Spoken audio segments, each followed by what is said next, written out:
One moment while we adjust our channel.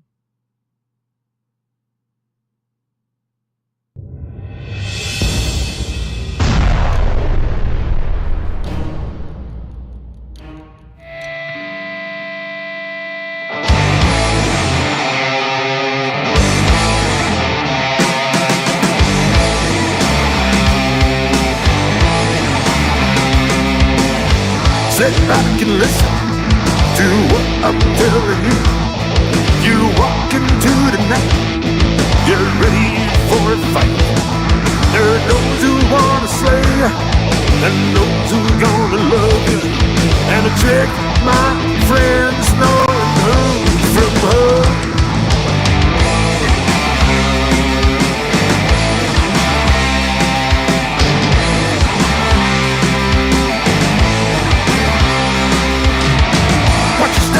Know what you want to do, what your words, know who you're talking to. Know your stands, know what you're standing for. Ooh, yeah. You know I'm telling you, you walked into the night. You know I'm telling you, get ready for that fight. Oh, oh, yeah.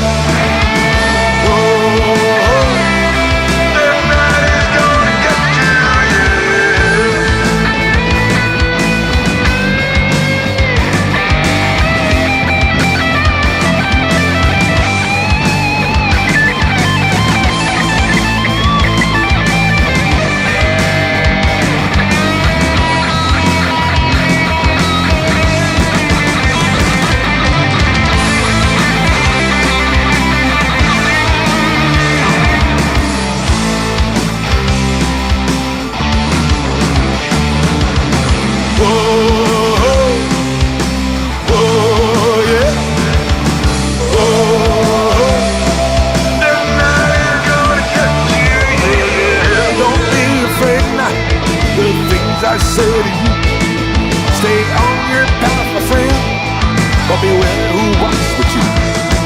There are those who are gonna stop you, and those who are gonna help you. The trick, my friends, knowing who's from who.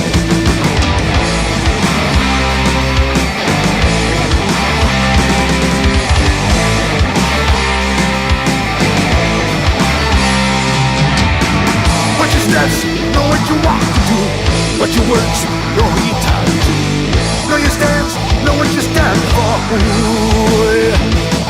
You know I'm telling you, you walked into it now. You know I'm telling you, you're ready for that fight. Whoa, oh, yeah. Whoa, that night is gonna get you, yeah, yeah. Whoa, oh, yeah. Whoa,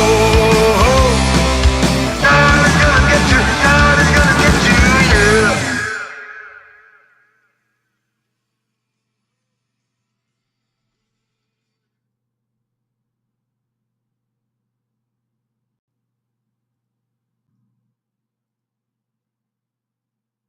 That is Slant Six. Those guys are from Edmonton, Alberta.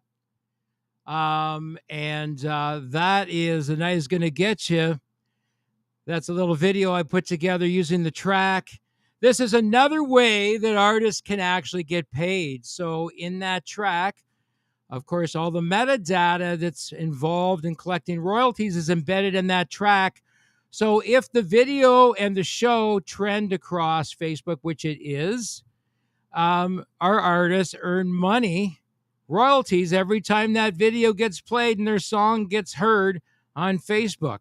And we're finding other ways of monetizing that audio so that we can maximize revenue streams for our artists.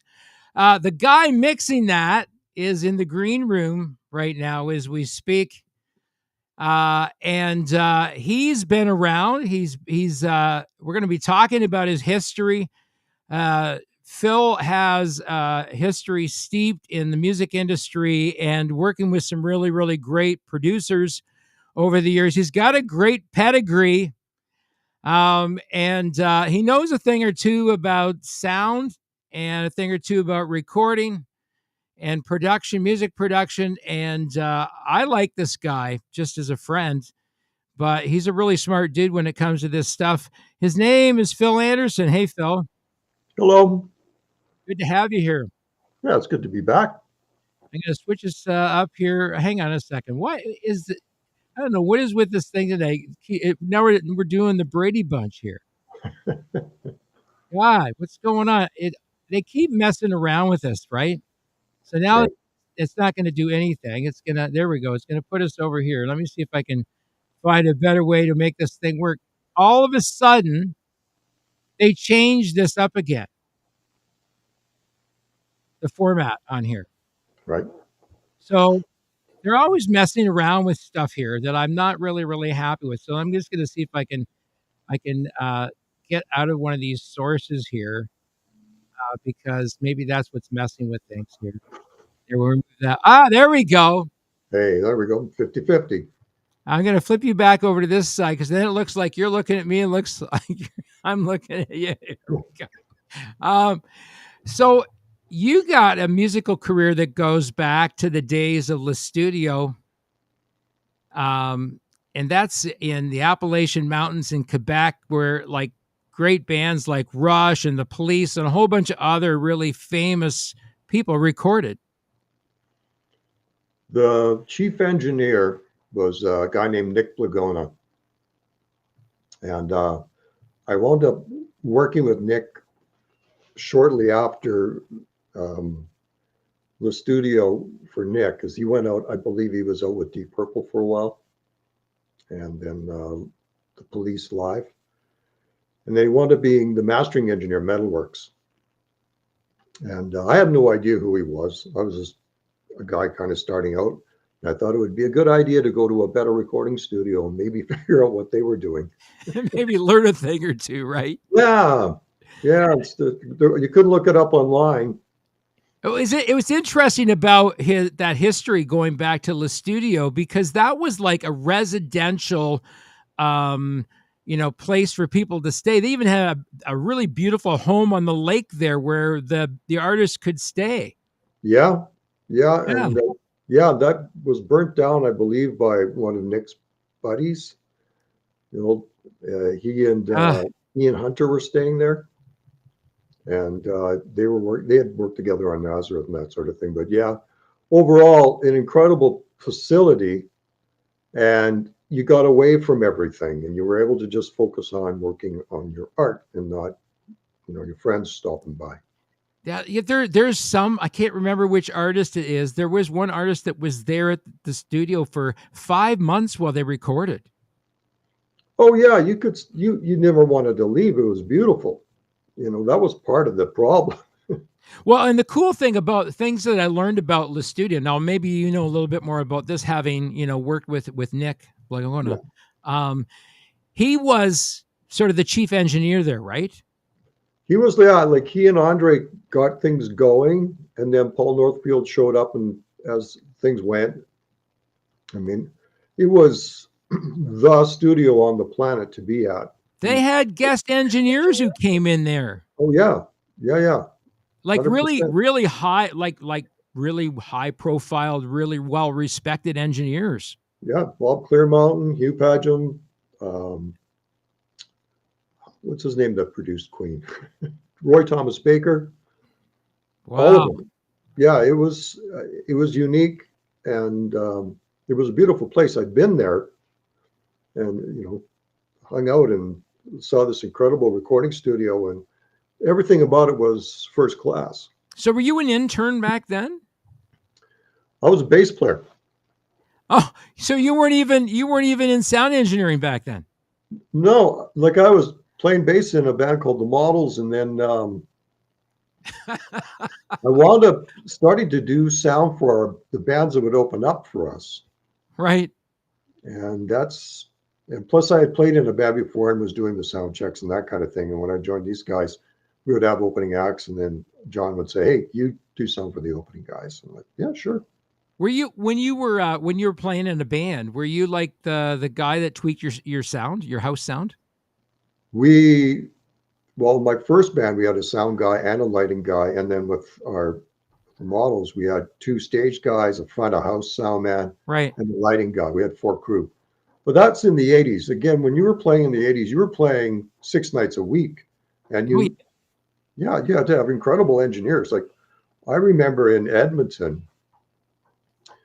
Randy Staub would be doing sound for a live band, and so would Bill Kennedy. And Randy went on to do the Black Album, and Bill wound up working with Megadeth. Right. I mean, these you had to know what you were doing back in those days. It's really interesting because, you know, I know artists who travel with their own sound guy, and they only use their own sound guy. 100%.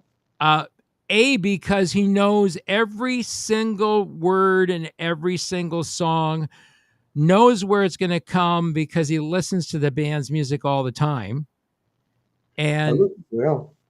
so, I mean, what better guy to have is somebody who really is familiar with the catalog of music that they're producing. He knows how their amps, the drums sound. And so if it's not coming out the PA system right, then he knows what to do, hopefully, to fix it. Yeah. And then that's you know, you have to get up there, move mics and that sort of thing. And that's actually a really good training sound for anybody that wants to get into the studio, is to be able to go and do live sound in the hot seat.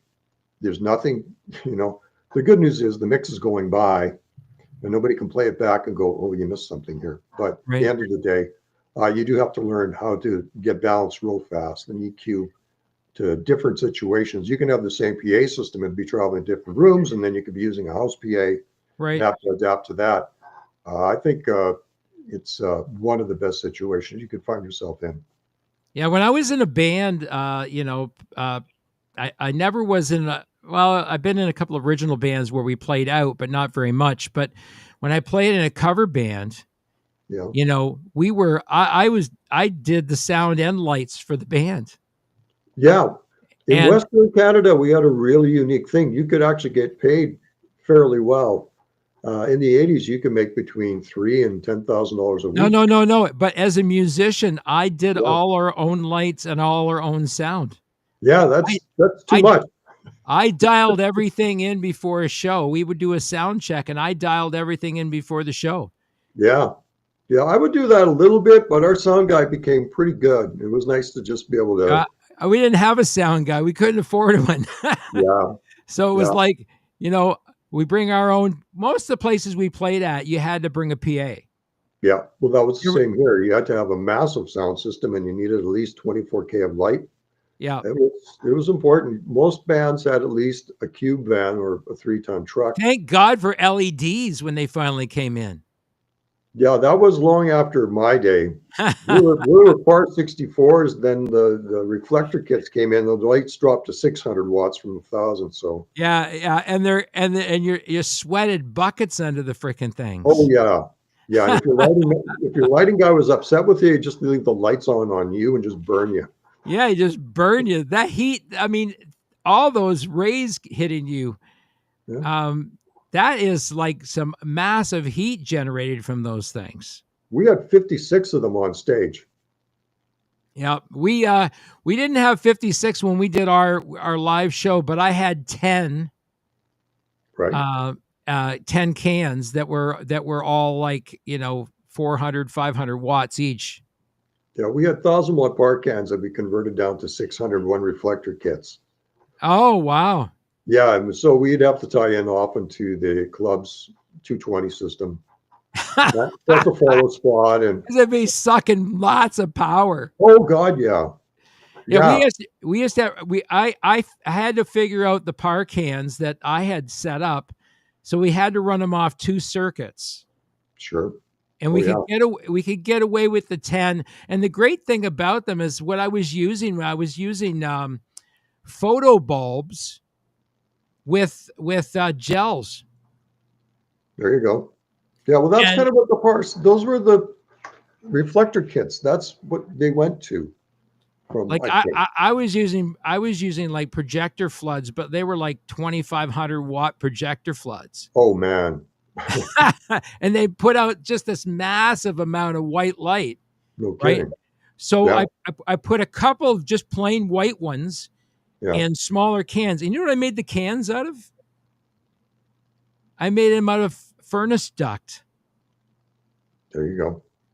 Right. I went to a local fabricator in town that made furnaces and hooked furnaces up, and I had them make me 10-inch ducts, Yeah. a foot long, right? And then 8-inch ducts a foot long, right? No, I think the other ones were 6s because I could just barely get the bulb in them, right? Right. And I remember I had to go in the tops of all of them and drill holes to let the heat out. Oh yeah. And if you and you could touch the outside of one of those, man, you could hurt your hand. Yeah. Yeah. They Yeah. were so hot. But 10 of them was enough, like for a small club, you know? Yeah. So you started way back with Nick at the studio, and you learned a thing or two about recording and what makes good recordings and what doesn't. So I started with Nick actually was right at Metalworks when he started there. He had been at the studio for a long time. He had recorded my band, and then he and I started working together at Metalworks when he became the mastering engineer. He talked to Gil and said, "Let's do this." And wasn't Metalworks one of the first studios to actually put in a mastering lab? Yeah. Yeah. I was one of the first customers. Like that was kind of new, right? Mastering was kind of a new. It had been around for a long time, but nothing to that scale in Canada. Like it was just, and they just knew how to promote it properly. You know, Right. you used to send off your DAT tape to, the duplicator, and they'd have a guy do the mastering Right. there. And then the bigger labels would have, some of the, like Bernie Grunman and all those guys mastering the bigger albums, but nothing really in between. And so Metalworks, they really filled in that gap nicely. And they wound up they had a 1-inch 2-track that ran at 42 IPS. Oh, wow. So the crosstalk, I think, on that thing was like 90 dB. And the only thing that was at that point, you got an extra 3 dB gain on your entire mix. And the gain was fantastic. So it made everything nice and creamy too, because you had that analog saturation that you could take care of. But I think the machine actually started getting tired just from it would distort just the amount of output that the tape could do. He said, Keith Hill said, wasn't John Powers sound tech for y'all? Pretty sure he did. Yeah. So Keith Hill lives in Deborah, which is Northern Ontario, up near Sault Ste. Marie. There we go. And Keith Hill was originally in a band called the Tall Band. No way. I remember those guys. Do you remember those guys? Totally. Yeah, they're like 6'5". They were huge. We used to have, I was in a cover band. We had Bill Coulter as the same booking agent from Prairie Promotions. Right. Yeah. Yeah. Keith's got a comment about the lights. I just clued into the chat room. He says Par 64 1000s. We had 102 of them. 102 of them. Oh yeah, the club acts out here. You got, if you didn't walk into a bar in Western Canada with at least 24 1,000-watt par cans, they'd fire you. Yeah, they wanted the band to sweat, and they wanted the band to like really look like larger than life. Yeah, no, it was huge. It was, you had to have to be pretty. Some of the ceilings in these clubs too that we played at, 20 feet high. So it looked pretty good. You needed a really good smoke machine. Right. Yeah. Wow. He says when you were in Thompson, Manitoba at minus 45 Celsius, and we put 3 Par 64s underneath the oil pan to get the bus to start. That's exactly right. That's how you did it. I love it. Yeah. Great road story, Keith. Thanks for sharing. You never know what's going to happen. And so the Tall Band from way back in the day. Oh, totally. Yeah. Yeah. No, I met them at at the booking agent's house. You should befriend Keith Hill, and I'll tell you why you should befriend him. Yeah, He's right now doing a lot of recording in his home studio. good. He lives in the country now. They homeschool their girls, Yeah, and he lives kind of remote, so he yeah. does a lot of stuff himself. And he's Wow, working on some really, really cool tracks right now. So you should talk to him. 100%, Yeah. 100%. Yes, Yeah. yeah, So you've had the pleasure of working with bands like Econoline Crush. yeah, You worked with Tupelo Honey, yep. uh, and Sulfur you Code. Worked with Jeff from the Tea Party a little bit on some things. right. So by working with those artists, do they all come with their own little shopping list of what they're looking for? Well, there's two things.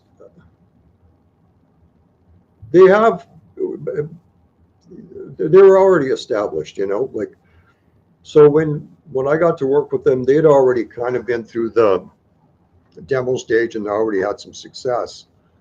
And in Trevor's case, he'd already had platinum records. Right. And but yeah, so you kind of look back at what they did.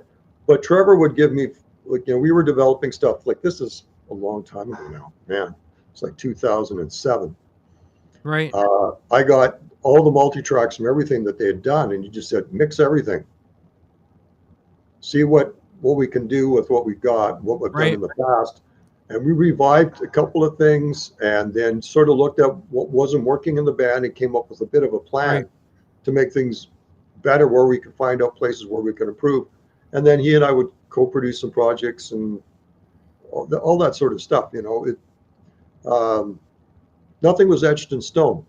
That was a very good collaborative effort, for Yeah, sure. collabs are a really, really. I think they're a great way to grow yourself, professionally, and to get better at what you do, because the other person that you're collaborating with will challenge you. You want to help them, right? Like, you want to, if you're good at what you're doing, the big part. Hold on, let me back up. One of the most important things to be good at what you're doing is to be able to have the other person's back. Let them try, let them fail, and go, that was cool for trying.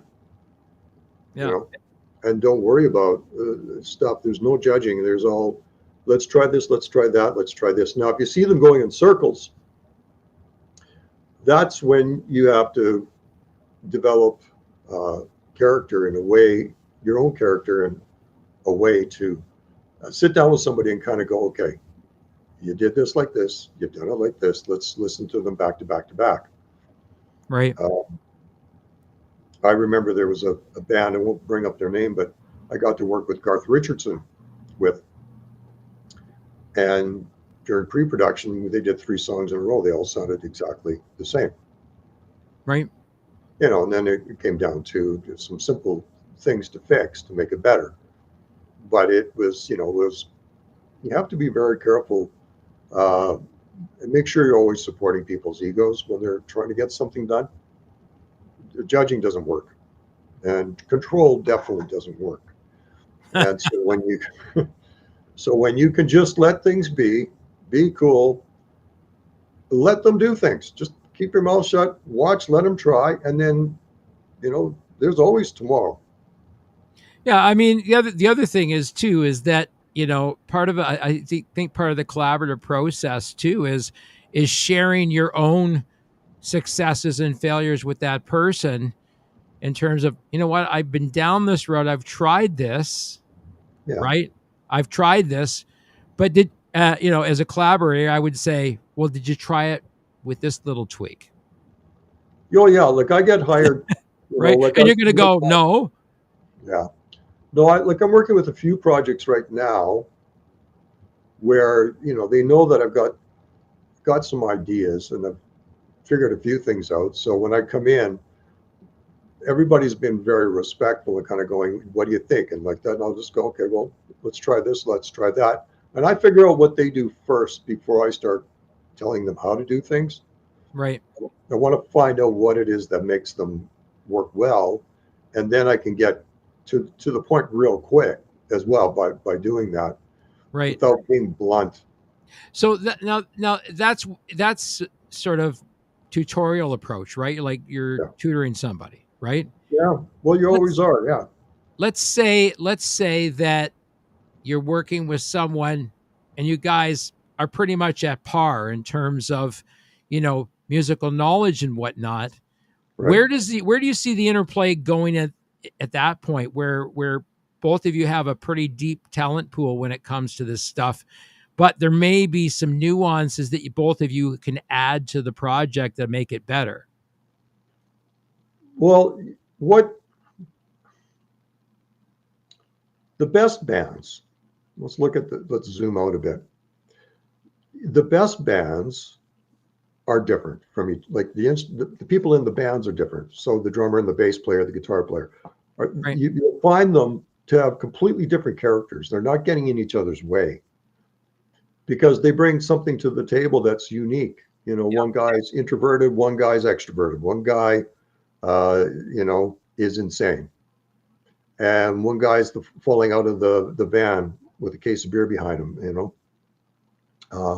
you get one of each. And then from that, the collaboration works. Like I said, nobody's getting in each other's way.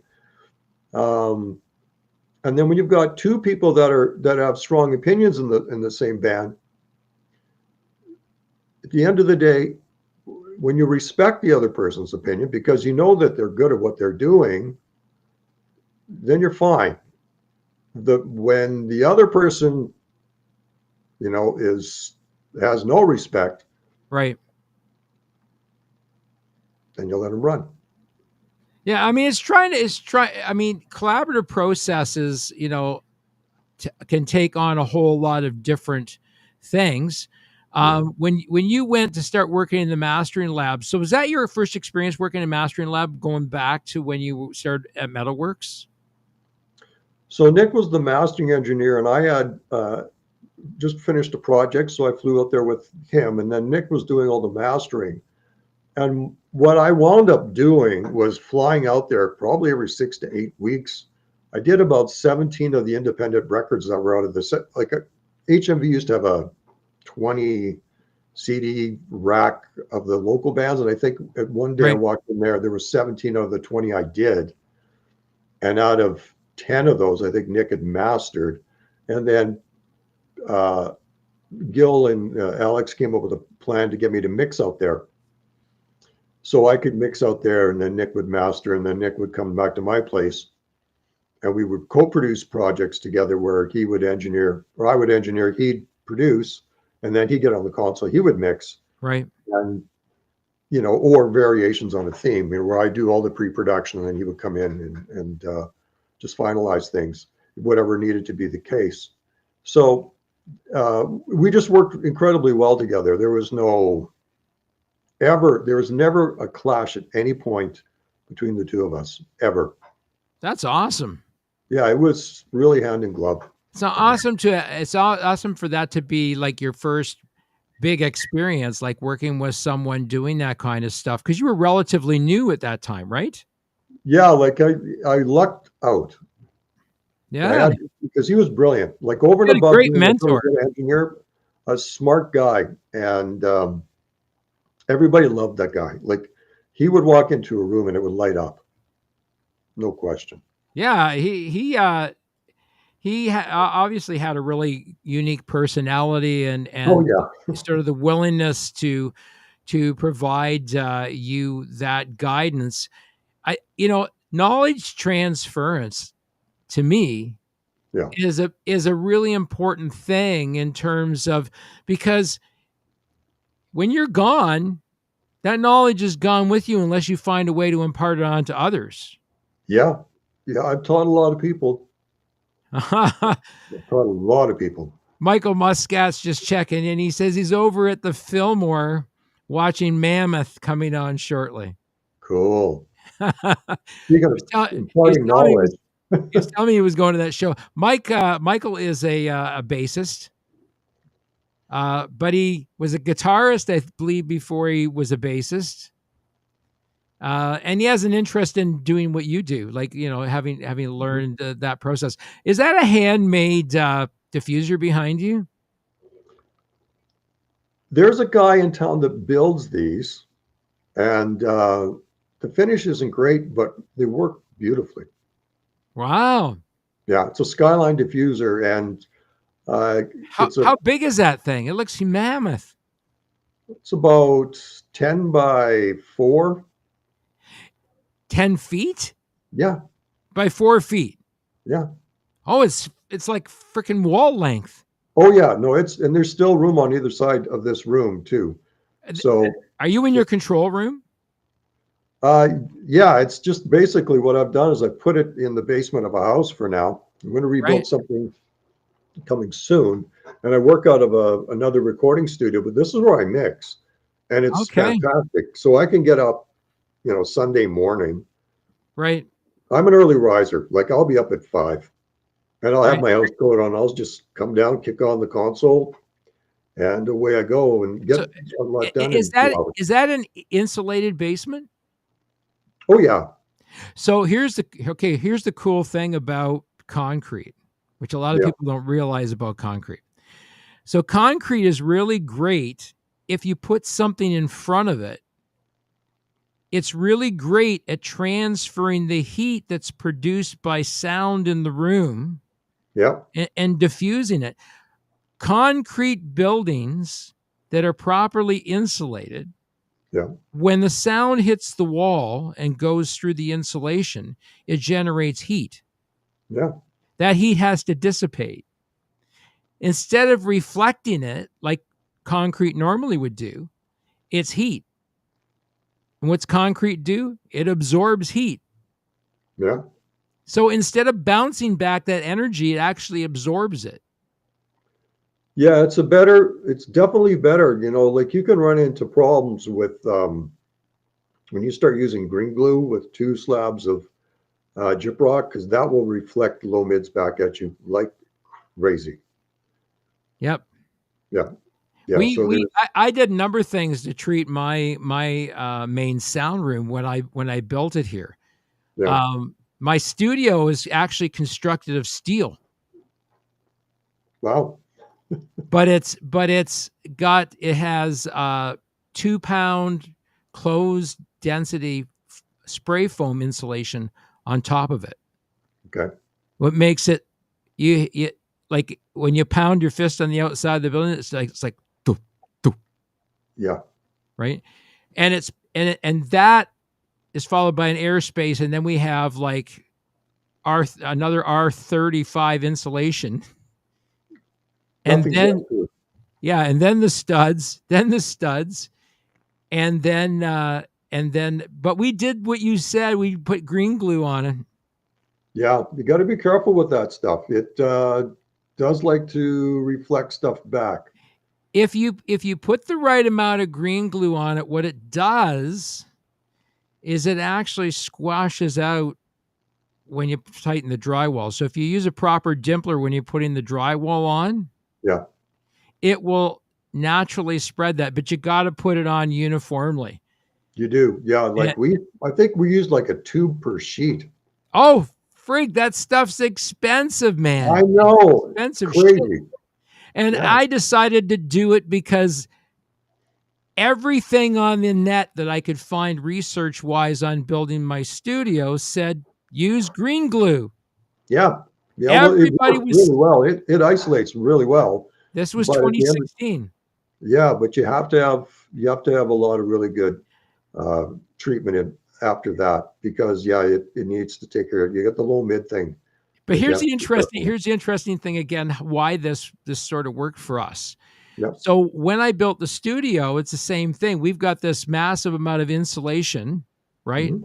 And there's a dead air space between the insulation and the outer insulation. Good. Right? And so you got that heat transfer coming in, and you don't get those low mids. Yeah. it Nice. it gets absorbed by the wall, and it actually acts as a really great bass trap. Sure. Sure. Like, I was in a studio. The problem, where I ran into problems with Green Glue was I was in a studio where literally you moved your head anywhere in the room by a foot. oh no. The mid range changed. It was Oh no. awful. Yeah. Oh no. I don't really have that problem here. We record everything. And this is the thing you were talking about earlier. The cool thing about being able to listen to yourself back, Yeah. right? So here's something that we do. We record every session here in my studio. Right. And we have a live mix setup. So the way we set up our mix in here, nobody's in ear. Nobody's wearing headphones or anything. Right. We're using a live mix, like a live monitored mix in the Mhm. studio, and trying to create exactly what you would hear if you came and saw us playing in a club. Perfect. That's what we've been trying to emulate, and it's working. It's like it's when we play it back, that's how the guys remember hearing us play it in the studio. Yeah. If you can repeat that live, then you are set.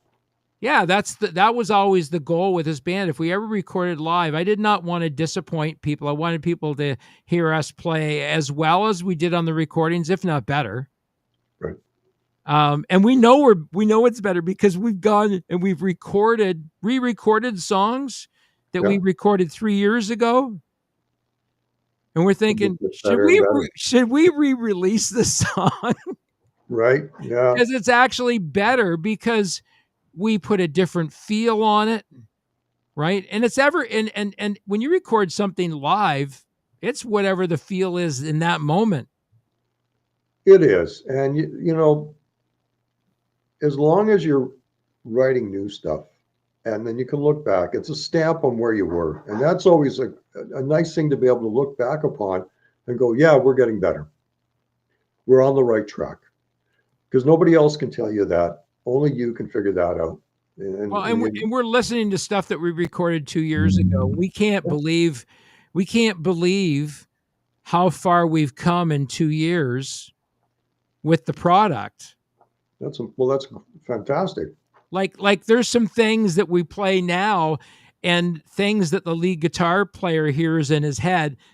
Like when we first recorded this, we did sort of a kind of, I guess we call it kind of a lame dual lead thing. Now we've got this great harmonic going when we do the opening for the song, and it sounds completely different. Yeah, the evolution is I mean, you can, at the end of the day, you can sit there and come up with incredibly new and improved things over the years with what you've already done. There's no question. And the other part of it too is sometimes, like when I would be playing bass, I would sit there and I would think about, I'd do a take and I go, I don't know, and I would never get this right. And then going into the chorus, something was weird. But once I figured out exactly what it was that I was going to play for the song, I would know it, and I could just say, okay, hit record and do it in one pass. Right. Wow. And, and that's really what we're after here. When we record a song, we try to get the whole song in one take. Boom. Yeah.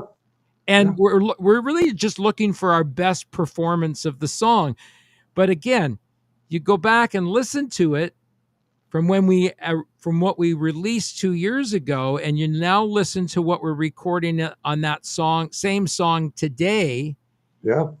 It is an evolution of the song. I almost feel like doing that, like, calling it the Evolution album, where every song has been re-recorded, but now on an album, so that people can see what we've done, where we've come from, and where we are now. Yeah, I don't know if the audience has got that kind of patience anymore. I don't know if anybody does. I mean, the cool thing about putting it out there in digital, is that it's, you throw it out there and you throw it at the universe and you see if the universe likes it. I mean, my rule of 1,000 is you find 1,000 people that like what you're doing, you're off to the races. You are, for sure. And that rule of 1,000 is something that I've always said to people in, in the digital music world. In your opinion, getting there, finding it and making a superior product, how do you make the best recording? What's number one on your list? Good songs. What's that? Good songs. Good songs. So, and the other part, then, if you're dealing with, let's just, right now, it feels like we're talking about bands. Right. Which are, I want you to just take a look at what's happening right now on Apple Music. Do you see any new big bands out there? No. I don't know, but you could use something like this.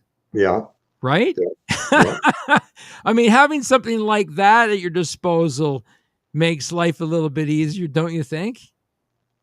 Well, it does. That's what, it's purpose built for that sort of thing. And so when you look at that, you go, that was set up specifically for mixing. Does that look familiar? Oh, yeah. Yeah. Yeah. So at the end of the day, when people walk in and they see that, they go, okay, well, obviously somebody has a clue about something here, and they trust you. But so when you talk about, the steps of doing a great project, you have to have, great songs, and then you need to have somebody who can perform them really well. Hey, I got to tell you a quick story about this. Is really funny because this is the difference what we're talking about right now. You're talking about like people that are invested versus, you could, for all anybody knows, aside from you sharing your knowledge with people, for all anybody knows, you're a guy who's just got lots of money, went out, bought all that equipment, and you just want to impress your friends. That happens. But they'll find out really quick whether you know how to use all that stuff. Yeah. Yeah. You got to have the talent sitting there. You can do a lot with a laptop. And I've seen guys with all of the gear and guys with no gear. And at the end of the day, if the talent's not there to make the project sound great, and that doesn't mean you don't need everything. But what you do need to have is an understanding of how to play together as a band. And if you don't have that, then have somebody, that could teach you. And, my biggest concern and biggest stumbling block is these days, bands are not able to play 6 nights a week. And no, it's not sustainable. Yeah. And then you've got, everybody's using the same amp, which means they're all using the same processor. So everybody has the same sounds, and then everybody's using the same clipped drum sounds. Nobody even knows how to mic a kit anymore. You have guys going into these great studios and putting one snare mic, and then they're going to trigger everything later. Versus figuring out, the drummer may have actually spent a lot of money on his kit, spent a lot of time learning how to play and developing this and really enjoying this, and then you come along and put samples over top of everything. I'm going to show you something. You can keep talking. Just keep talking. Yeah. So it has nothing to do with how they've actually sounded, and then it has nothing to do with how everybody wound up working together. It's you run into that with reamping as well. You're sitting there and you've got 3 or 4 guys in the room, and as the bass player, you're listening to the guitar amp, and subconsciously, you are adjusting how you're playing and how your sound's coming across while the other person's playing. So now you go into the studio and some guy goes, oh no, we're going to use my amps and we're going to reamp everything because he can't make a decision on how it's going to sound. Right. Or you want to make it sound exactly like the last band. And then sometimes that's direction right from a record label at that point too. It's got to sound, every band has to sound the same with our label. So but at the end of the day, you need to know how you sound, and then you need to know how to play together. Can you see that? You see that there? Yeah. So that's my in-house kit. Yep. That's a Pearl ELX kit. It's all set up for our drummer, and everything on it is mic'd. Yeah. And 100%. I mean, what a difference that makes in terms of the sound that you get because again, our goal was replicating what we're hearing when we're playing live. Sure. The And other part, yeah, part of it too that you run into with drums, when you get into we've got just one mic on each drum, it's fine. Then your overheads have to do a lot of work, a lot of heavy lifting. right, Yeah, and if you've got room mics, then that helps as well. And then understanding how to put those guys together. Me typically on a guy with two racks, two floors, or whatever the case is, usually 14 to 16 mics, right. but a lot of hands doing light work, like it's not one mic doing all the heavy. Now that takes a lot of patience and a lot of understanding of how that's working together and why you're using them, because some mics are only triggering ambience. They're not actually part of the actual sound. Right. So there's some tricks there, but at the end of the day, the room's got to sound incredible. Yeah. The I have one 18i20 Focusrite that's dedicated solely to the drums. Nice. Yeah, Focusrite's great stuff. Yeah, and it works. Like I a few years ago I switched. I tried Cubase and I got Pro Tools and all that stuff when I got my Focusrite. Yeah. Tried it, didn't like it. For whatever reason, it wasn't working for me in terms of the language it spoke and how I could set it up. Sure. And then I found, and somebody I was talking to said, try Reaper. Oh Right. man, for me, it's been like an Android on steroids. That's awesome. It's like when I don't use any analog equipment here in the studio at all. It's all digital. Right. But the cool thing about this is that you can use different plugins in this to give you some of that brown sound. Sure. Right? So Yeah. all you got to do is put the right amount of brown sound into your mix, and now you've got this wonderful digital analog hybrid that sounds pretty decent. Like people that listen to our recordings go, that's exactly how you guys sound, good, bad, or indifferent. That's how you Right. sound live. Well, and digital is really good for that. Back in the day with analog tape, what was coming in was not coming back. No. And so you would have brighter microphones, 414s and SM81s being used more often. And you better hope that somebody cleaned the heads on that recorder before the session. Oh yeah, and aligned it and all of that stuff for sure. I mean, And how long hopefully, did it take them to the figure tension out on about the deck was good, magnetism? too. What's that? And hope that the tension on the deck was good as well. Yeah, the tension on the deck itself and the how well it pulled through the mechanism. Oh yeah, right. Yeah, some of the. I mean, there were guys that did all kinds of little tricks, like slowing it down with their finger. Yeah, it was called flanging. Yeah. On the flange of the reel. And so you could do, that's how flanging, that's where the word flanging came from. That's where a flanger came from. Yeah. Yeah. Yeah. It's really interesting. I mean, I know guys that could like splice tape and then they could cut tape Yeah. to do a fade that wasn't there in the recording. I worked in radio for a few years and I had to edit every 5 minutes. Like I burned through so much tape. Oh my God, that's crazy. That's one thing where digital has actually saved us. Oh yeah. I still haven't thrown out some recordings. I still want to throw some of them out because I know I'm never going to get back to them, right? But sometimes I listen to them because I go, that's the rudiment to where this came from, but it's evolved. Well, of course, yeah. It's, you look back at, in fondness with where you started and go, how did I start off with a 1/2-inch 80-8 machine on the Yamaha 8-channel? It was insane. Yeah. But I didn't even know what I was doing really. And then slowly things progressed And then you start looking, at one point I had a, 2,500 square foot facility with 2 studios and all of that stuff. We got a comment from Keith. He says, but ambience or ambience, is that part of the sound? No. It's everything. Yeah. I mean, so describe ambience. What is ambience? So ambience is, you've got the direct sound. Okay. So a microphone does not work like how we hear. A microphone hears what's in front of it, generally speaking, when you're talking about an SM57. Right.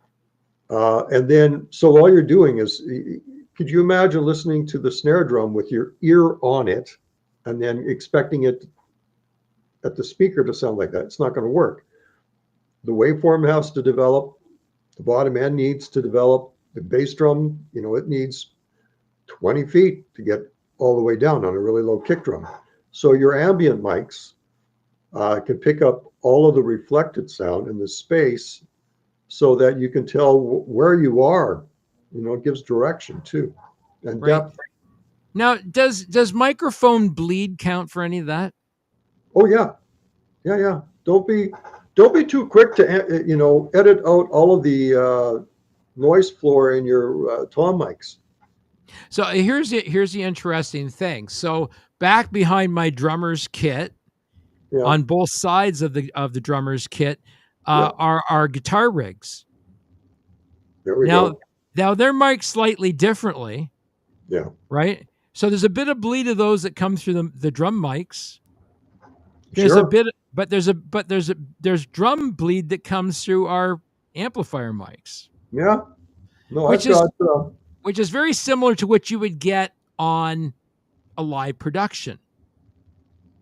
100%. Right. So again, our goal was to recreate that live production. So the microphone bleed, all we had to do is figure out where to place those microphones to get the right amount of microphone bleed that enhances but doesn't take away from the track. Yeah. Well, there are gates, and then there's that have variable noise floors. You have a range control that allows the microphone just to shut down by 3, 4, 5, 6 dB. Right. It's not being used. So you can control it a little bit that way. There's some interesting things that you can do. And then, you can use speakers when you're cutting vocal tracks by simply creating an equilateral triangle and running them so that the 2 speakers are out of phase with each other. So when they get to the microphone, they actually aren't there. Right. One of my things you can do. One of my favorite toys has become this. It's called an Event Horizon Limiter Clipper. Right. And it is really great for allowing you to pull down a track without it making it sound like it's overly compressed. Yeah. Clipper does that. It got a nice.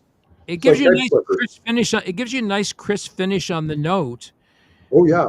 Rather than sound like you're squashing it. It broadens it. So you're with the compressor. A compressor will basically attack it, where a clipper just looks at the waveform and just redraws it. And then when you've got a limiter, all it does is it just brings things down to make more headroom and then brings the gain up naturally. Yeah. So when we do completely different things. So on my master track, when we do these live recordings in the studio, that is a function I have set on the master. There you go. Because what it really does is any area where there's this massive peak, which you can get sometimes, right? Yeah. When you're playing in a live situation, especially if you're playing dynamically. Yeah. Right. And what this does is it really just smooths it all out. Yeah. What a guy can do is put the, like software wise, you can get a clipper and then you can just put that on the transient instruments like the kick, snare, and the toms. Right. And that'll give a real amazing thud and make your drums very loud in the mix, which all the modern rock stuff does. I try to steer away from that a little bit. If the band wants more of that, then we do it, but at the end of the day, everybody's got a sound they want to go for. Yeah, and And you're trying to set everything in. I mean, do you do more mixing than mastering? oh yeah, yeah. Most of my mastering's done by Mo Applebaum. So when you do mixing, Yeah. you're looking for are you looking for what you want to hear in the song, or are you looking for some, like if you had some notes with the client and said, we're looking for this, kind of that? So when you're just the mixer, you're not in the room with the band when they recorded stuff. You weren't at any of the conversations. Right. All you're getting is a 2-track representation of what they've done. So the first thing you need to be able to do is match their mix, and then don't get too smart. Don't blow their minds right away. Like, give them a little more depth, give them a little more width, give them a little more punch, a little more top end, keep the mix identical. And then once they trust you, then you can go, I wonder if this would work. And they trust you at that. They point, go, okay, sure, if you want to try that. And then you can start adding on what you feel could make things better. Right. But it allows them the chance to, again, it's a trust thing. Yeah, And we do that here in the studio when we're rejigging our bass sound, right? Sure. And our guitar player is probably the hardest to record because he rides his volume knob, right? And so as long as when he's full out, he's not too full out, right. But if he comes low in the mix, that's his doing, not because of the way it's set. Right. Yeah. And so that becomes really, really tricky for him because I can fix it later in the mix, but that's not how we operate. So he listens to it back and he goes, oh, I should have been louder here. Oh, I should have been louder there. Oh, I should pull back here. Oh, I should really punch through here. Right? Yeah. So the benefit of listening back to it is exactly that. Oh yeah. Yeah. Let them do a bunch of takes because, at the end of the day with the mix, the other way to do it is, if it's a volume thing that's consistent, you can just, okay, we're going to cut the guitars here, split the tracks up. So your verse, chorus, all that stuff, follow the arrangement. So then this, we're going to cut up the guitar tracks, and these 2 tracks we're going to put down to 2 sets of their own tracks. That's the chorus guitar. Right. Here's the verse guitar. And then you can split them up. And then the bridge guitar. I can't believe you, and I've already spent an hour. Right? It goes by so fast. Yeah. We're 58:20 right now, so we're coming down to the last minute of the show, and I try not to go past the hour. I think we should have you back though to take this discussion a little bit further, because I think there's a lot of people out there that would love to be able to learn a little bit more, especially bands that can't afford to go out and hire someone. That there's something or two that maybe they could learn that could make them become better at what they're doing to create a better product. Well, they can't afford not to do that. Right. So, like, really, if you want to be that guy, you got to pay for it. You got to earn it. Here's your 1-minute elevator conversation about having a good song, because you said that was the number one thing to do to make the best recording. Have a good song.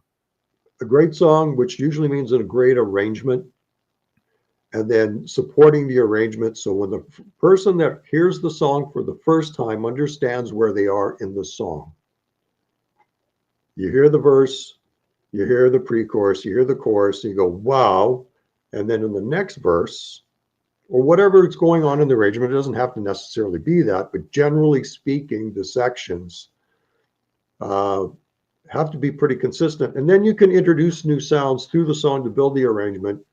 And then if you've got that together, mixing at that point, put the faders up with a yardstick, and you should be good. So here's my challenge to you in the next little while. Give a Yeah. listen to a band called My Wicked Twin. Okay. There's six albums out, Yeah. and those are solo projects of Brent Durner, the original lead guitar player for Helix. Cool. Can you? Because I'll forget. No, I'll send it to you. I'll Yeah, send yeah, it to you, please, and please. you And can keep- check out the link. Do you the use link. a streaming service, or do you like to just listen to it off the internet? I will listen off the internet. Streaming services, I have a bit of a challenge with. So I'll Apple Music sometimes. I'll send you to his link on our website, and you can listen to it off Yeah. our website. Yeah, yeah, that would be great. I prefer that where Yeah. somebody's Yeah. making some money. Yeah. All right. Great. Well, I appreciate that. Thank you so much for joining me tonight. We've had Phil Anderson on the show tonight. Phil is a accomplished, award-winning, by the way. You got a Juno, right? Yeah. Yeah.